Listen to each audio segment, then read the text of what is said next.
Welcome to Empire Building, the podcast where we talk about building big businesses and even bigger lives. I'm your co-host, Wendy Papazan. And I'm Tiffany Fikes. And we are so excited to have you join us on this special Thursday episode for the second part of our interview with Brianna Wiest, best-selling author of The Mountain Is You, Pivot Year, and so many more. So if you missed our first part, make sure you go back and listen because you do not want to miss Brianna's journey. Well, in this episode, we're diving deeper and getting a little more tactical. Brianna shares some fascinating details about her writing process, including her weird writing quirks and the unusual settings that help her focus and create. We're not going to spoil it with the intro. You'll hear about her late night writing sessions and even some surprising places where her best ideas come to life. Actually, we had quite a chuckle about it, so I think you'll enjoy it. So let's continue our conversation with Brianna Wiest. Well, let's get a little tactical, if you don't mind, because I've got some questions from Jay, my husband, who's also a writer. And he wanted to know, what's your weirdest writing quirk? That's such a good question. I've never been asked that before. It's a weird one. I got it, though. I know what it is, though. Dun, dun, dun. If I really I can't believe I'm going to admit this out loud. If I really have to focus, it has to be nighttime and in a room that's basically pitch black, and I have to be in a corner with my laptop where I can't see anything other than the laptop or maybe like a candle. So do you face the corner or do you face the room? Ideally, if I could have somewhere to like sit that would face a wall, that's ideal. That is such a good visual. I see you like with the blue light on your face, just like in the corner. Like looking nuts. Like, that's also like the time when like my hair is like in a bun on top of my head. Like my eye is twitching. I'm like, I have an idea, like just like all out. Yeah, that's more than a quirk. That's like a whole thing. That's a whole lifestyle. Yeah. All right. That's not where my like inspiration comes from, But when we've already covered that. It's Wendy and I asking you questions. So we could move it from the morning to the evening now. And so when I get off the phone with you, that's right. Get into my corner. If it's like daytime and my eye is like drawn to, even if I'm in my home, it's like, like this needs to be done. It's just distraction. It's really hard to focus on what I'm trying to say. Oh, I got another one. When I couldn't do that, if it was daytime, I would take my laptop in my car and I would go park somewhere and I would open my laptop and connect to my hotspot. I know it's weird and I know as I'm saying it out loud, like it sounds nuts, but no. Where would you go? Like McDonald's parking lot or what? Nature, a park? Nature. Okay. No, but that's actually even funnier. Can you imagine? I got to go to McDonald's parking lot. Only McDonald's, not Wendy's. We're not brand Wendy's. Loyal. No way. We're brand loyal. Can you imagine like your favorite book was written in the McDonald's parking lot? I feel like people would like it even better. They'd be like, wow, something is connecting deeply here. That's why it resonated so much. What a great dedication page that would be, like to Wendy or to Betty, who gave me my Big Macs every day or whatever that is. Thanks for the fuel. But anyway, that is just to have no other stimulus around me, no other stimulation, to be able to just look and focus. And that's like, life is chaotic. There's a lot going on all the time. Like it's hard to get to that place. So I'm having my own internal dialogue here, and I'm like thinking ahead when you're super famous and your house has become a museum after you've died. And then there's like the little room that you walk by with the rope across that you can't go into that room. And then there's like your corner. And in the corner, there's like a desk facing the wall and like a fast food bag. Like this was, there she was. Yes. Yeah. The McDonald's bag. Yeah, exactly. That's like not that off is the thing. Too funny. I'm sure you get asked this a lot, but what books have changed your life? Oh my gosh. The Big Leap by Gay Hendricks. And if there is anyone who hasn't bought it or read it, please, please, please. I referenced that book in The Mountain Is You. I love Gay. I've been on stages and I've made everyone in the audience take out their phone and order The Big Leap. And I've gotten off stage and my team is like, so good. You have to promote your book. Your book. Yeah. You're so enthused. I'm like giving a whole pitch for Gay. I'm like, just buy this one book. It's going to solve everything. They're like, love it. But But no, in all seriousness, the big leap and the concept of upper limits, which I talked about in the Mountain is You, was huge. And also zones of incompetence, competence, excellence, genius, life-changing. Other than that, The Wisest One in the Room by Lee Gilbert, and I forget the other author, Lost Connections by Johann Hari. I'm probably also mispronouncing that name, and I apologize. Tiny Beautiful Things by Cheryl Strayed. One of the most beautiful books ever. I love Cheryl. She is an amazing, amazing writer in person, and probably handfuls of others that I can't think of off the top of my head. That's great. And for those of you driving, listening to us, we'll put all these links in the show notes. So you are going to be fine. Don't worry. So I would love to hear about, like, what's a lesson that you've learned lately that's had an impact on your life? Okay, I have one. It's actually going in the next book. I didn't even make this a plug for this, but it really, it really is because I've just been writing about it, so it's really fresh on my mind. When I was really just starting out, I had so much fear about growing, fear about being seen, fear about what it even looks like or means to have an atypical career. I mean, I guess I think it's more common now, but whatever else. And I had this perception that it was kind of like the higher you went, the harder you would fall, right? This kind of like mental programming. I don't think this is just me. I think it's like, oh, you win the lottery, your life goes to hell kind of thing, right? And what I've found is that growth and success, by whatever metric you define it, is like legs under a table. And every time you do something else or make another connection or start another project or, develop yourself in some way, shape, or form, it's like putting another leg under the table. And so it's actually that the more you grow in the right ways, and again, in the right ways is crucial. Like if you have broken legs under the table, it's not going to have the same effect. But if you do it the right way, as you grow and expand, you become more stable and secure than you were before.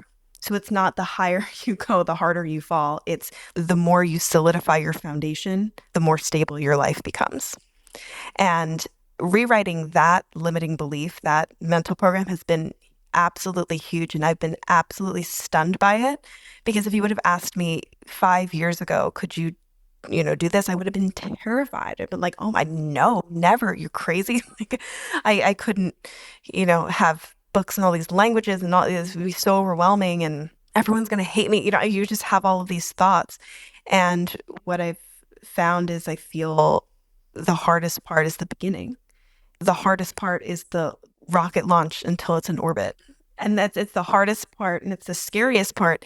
And it's the scariest part not because what's on the other side is actually scary, but because it's just so unfamiliar to you. And then when it becomes familiar, you feel so at peace and so much more stable than I did years ago. But I thought it would have the inverse effect. I don't know if this makes any sense. I hope that it does. No, it's great because, and again, this is another example of the lesson that you learned is for lots of people, because right now, a lot of our listeners are in an industry that is kind of in turmoil with a lot of unknown ahead of them. I mean, that visual of a table versus a house of cards, yeah. Where you're not building up, and it's becoming more fragile, but the table is you and the legs are the things that you're building under you, that your growth is under you instead of layered on top. And when you're doing it right, when I'm really running with this legs on a table metaphor, but like when each leg is like solid and touching the ground and holding the table up, if you lose 5, you're going to have a lot of others. You're going to be okay. But I wish someone would have explained this to me years ago, really and truly. It would have saved me so much unnecessary stress. And like, yes, there's periods of growth, obviously, like you have to bring other people in. There's different ways to manage things. Of course, I'm not, that's definitely an element of it. But that belief prior held me back so much to where I was like, no, I'm going to cap it off here. I don't have to do anything else. I don't want to do anything else. And it was like, well, just let it. Yeah, it's this idea that big is bad. Big is bad. Yeah. Oh, 100%. 100%. And it's like, well, it's the way you do it. And I think that's like a common narrative. I think for a lot of reasons that is like very infused in our collective subconscious, which is, stay small, stay invisible, stay unknown. Because if you do, the only inevitability, the only outcome is some kind of, devastation, terror, horror story. And it's just not true. We found a title for your new book. It's called The Table Is You. I like it. You are going to end up, though, pinning yourself in for the next book. So maybe that's not a good future plan. Do you know, I saw someone, oh my gosh, now I can't remember who, but I think they had a book titled The Magic Is You. I was like, oh, that would have been so good as well. Well, one of the things that we talk about a lot with our female business leaders is leverage and how, to your point, you said as your world gets bigger, you've got to learn how to manage things differently and do things differently. And I know for me, the first time I heard, hey, Tiffany, you don't have to be the one that washes your kids' clothes. If you're there to put them on, they don't care who washed them and they don't care who did the dishes. And, like learning that it's okay to leverage in your life a little bit. And so as your world expands, would you share with our listeners like a little bit of what does help in your world look like that allows you to sit in your dark corner and write your profound thoughts? Like what does that look like? Okay, guys, it's not just a dark corner all the time, I promise. Once in a while. I know, it was my own doing. I'm like, there's this visual of just me like looking like with the magic of my hair like frizzed and like sticking out. Like, what's that doll from Rugrats? Hair? Yes. That's how I imagine myself. Anyway. Okay, well, I picture it with a candle. It's very Little Women. Okay. I like that. Like a period piece. Okay. Yes, you're like Joe. You're like Joe from Little Women, and I think it's beautiful. Okay, wait, I accept this. I claim this. Okay, love this. Yes. So I'm going to start with the first thing that came to mind while you were speaking, which was when you're speaking about someone told you that it was okay if someone else washed your son's clothes, right? Is that what you said? Yeah. Another common part of that thing that's subconsciously, I think, in a lot of us is you have a choice. You can either be like a good parent or have a happy marriage or have a business. Like it's an either or. Yes. And you have to pick. Like you can't be both. That's another one that I feel and see and hear all of the time. And it's, again, just absolutely simply not true. It's just another way of keeping those limitations up. Okay, so growth. So this is unique to me and definitely like where this whole thing has gone the last few years. Like it was not always this way, but now today I really don't do anything on my back end. I don't do any of the contracts, none of the money stuff. The only thing that I firsthand do is social media. And I was asked a bunch of times, are you ready to hand it over? And I just kept saying no. I was like, I feel like my community will know it's not me. And I feel like our special bond is that it is me. And it's me. And it looks like me and it feels like me. And I know I could probably grow a lot faster and do a lot of stuff if I had someone who's a professional do it. But that's the one thing that I'm really married to. And I'm like, no, that has to be in my hands. Nothing else is. Like emails, requests that come in. My manager does all of that. But there was a time like years ago when I was doing all of it, and obviously it was at a way different scale, but like my bookkeeping and, Oh, yeah. We've all done it all. Right. So you understand. But then as things grew, it's just like, all right, anything that doesn't feel like my hand needs to be on it needs to go. And it did. I don't touch any of like ordering, warehousing. I don't negotiate all of the international book deals. I don't do any of it. My team takes care of all of that. And I'm very grateful. We also kind of have a thing set up where if I have an idea for, I just made a print actually that I'm very into right now. It's a handwritten print of this quote that I wrote that I'm very excited about. But anyway, so I can message Christina, who's my book designer and designer in general. And like, I just give this to her and they put everything together. They create the listing on the site. They set it up for print on demand or whatever we're doing with framing. And so it's in all these little ways too that I just have the idea and then I can pass it along. Yeah. And someone else far better than I would anyway. Like I don't need to be, I don't know the number at this point. There were 40 languages and I have 9 books. So you can imagine how many like contracts that had to be done. Like that would have been my whole life for 2 years. And it's really better that I don't. It's just not what I am trained in any way, shape, or form. So that's just work, right? And then in my personal life, I have an assistant who I love and would maybe die for. And I just got her this year, and this is brand new, but oh wow, life-changing. I think last year, oh gosh, what was the number? I was on 58 flights. Whoa. I'm going to take this to a whole nother level. So not only that, but at the time, I've moved now so I can talk about this, but I was living in Big Sur, which is very remote. So I was an hour from a grocery store. Okay. Whoa. And doing all of this.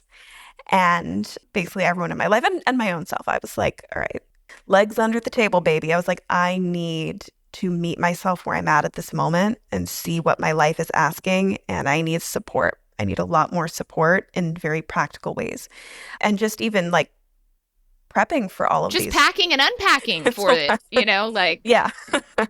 And then just to, I lived, I don't know how much I can say, but in my old home, I had a lot of nature around me and like a lot of things needed tending to, where it was like I would get home. And on top of all of that, I went on a German press tour last year, but I think I was back and forth to Europe like a few other times from California. So I would get home. I was like an hour from groceries. You know what I mean? Like I didn't even have the luxury of DoorDash. You know what I mean? Not where I was living. I was living on a mountain, literally. So I was almost a little bit too connected to my salt of the earth ways.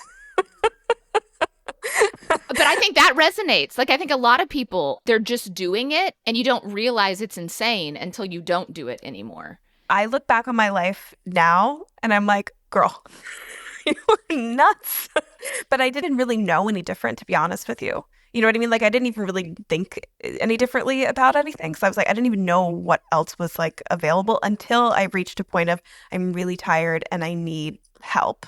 I remember, I think I actually said that specifically, and I'd never said that phrase exactly out loud, certainly not to other people. Like, I need help. Like, it was very humbling. And I was like, all right, like, how can I? So I've moved now and things are way better. And can I just tell you, like, I feel like a flower that's been watered. Yes. It's the simplest things of being able to come home from working and order dinner. Or I have my assistant come in and I know my cat's always taken care of. Or just these little things are huge. You can't like underestimate the value of just these like basic day-to-day things being supported. And the way that I think about it a lot in my head is, many, many years ago, I would have been the one taking care of every element of my home and life, right? I wouldn't have been the one working. Like, if I'm just comparing the dynamic to like 100 years ago, okay? Like, I would have had a wife kind of thing. And so now I'm like, okay, I have to rework this whole dynamic. Like, how does this all come together now? Because it's not that I can't do everything I can and have. It's that this is not the best use of my time. I am exhausted. There is another way. And that's why this conversation we like to have as often as we can, because we're reprogramming a generation of way of doing things. And so the more we talk about it, get our little synapses going. I wish someone would have told me last year, like, do you know you can hire someone to help you in your I didn't even know. I'm not kidding you. Like, I know I sound really naive, but I really didn't know. I was like, you can hire someone to like help you in your personal life, like as an assistant. Like, I understood it in work. And I actually find that most women don't really understand that. I think men, either they have a wife, right? They get to walk home and everything's buttoned up at home, or, women just don't really even understand that it's possible. And, Tiffany and I have had personal assistants for many, many years, and it can be one of the best things. And often, even when you're building your business, that help actually can start at home first. I can't even agree with you more. Earlier this year, this is special. I gave the commencement speech at my alma mater like a month ago. So that was a really special moment. But I remember before that, when I was working on the commencement speech, I almost came to this moment of frustration even, where I was thinking to myself, when I imagine the typical person that would be writing this, they're probably way later in their career. They have research assistants. They have way more resources, just so much more in place that makes this so much less demanding than it felt to me in that moment. I'm really not trying to complain. I'm just trying to vocalize in that moment that frustration that I was feeling of How do I Yes. find and know how to get these same resources that other people, men, have that's kind of like innate to them? Yeah. Well, I think it's more expected. Yeah, they don't like really think twice about it. Yeah, there's no stigma, there's no awkwardness. No, 100%. But what I love is that you are giving someone else opportunities in your world. And I think, especially as women leaders, I have an assistant that I adore, and she came from a work environment that didn't really value her as a mom and as a wife. And it was just really hard for her. She worked for a top level CEO who, during COVID, wouldn't let her be home with her family. And I just think, we have an opportunity to just lead differently, lead our empires a little differently. And that's a good thing. I agree. And doesn't that feel so good to give other people opportunities to? Actually, my assistant said this to me. She was like, "You are my easiest client." She's like, "You ask for like the bare minimum and you're like, is that okay?" And I'm like, "I don't want to be doing this, so I feel bad even asking." She's like, "This is my job. I'd love to." Yeah, great. I'm like, "Okay, just check in." But no, there really is. This is fresh to me because it's all very new. But it was not that long ago that I was like gardening outside my house, like getting the weeds taken care of. I didn't even have like cell phone service at that house. I'm not kidding you. I had internet, but and like doing all this at the same time. And it's like, can you? Well, technically, yes, but this is not the way we're really going to thrive. This is not sustainable. So, okay, anyone who's listening, seriously, get help. Outsource. Say the words, "I need help" to someone. Say the words, "I need help," and it's amazing. They'll help you.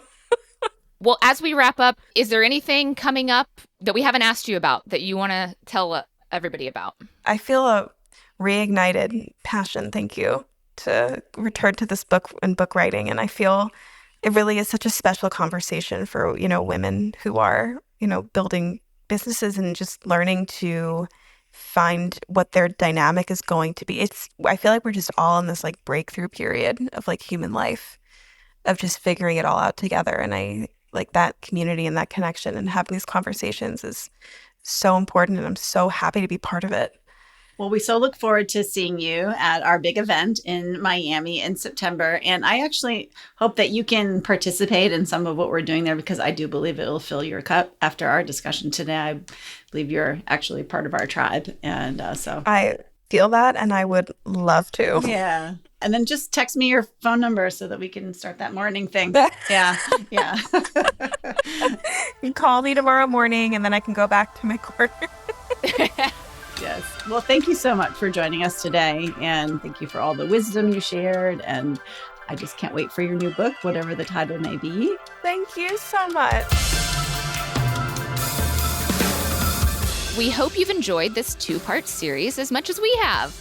If you missed part 1, don't forget, it's what's great about podcasts. You can go back and listen to it. You haven't actually missed it. You just got to find it in your podcast app. So go back and make sure you listen to Brianna's journey and her creative process. And if you found this episode helpful, please share it with your friends.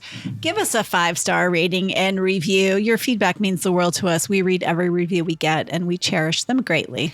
And if you did not get enough of Brianna Wiest, don't forget that she will be at our Her Best Life event.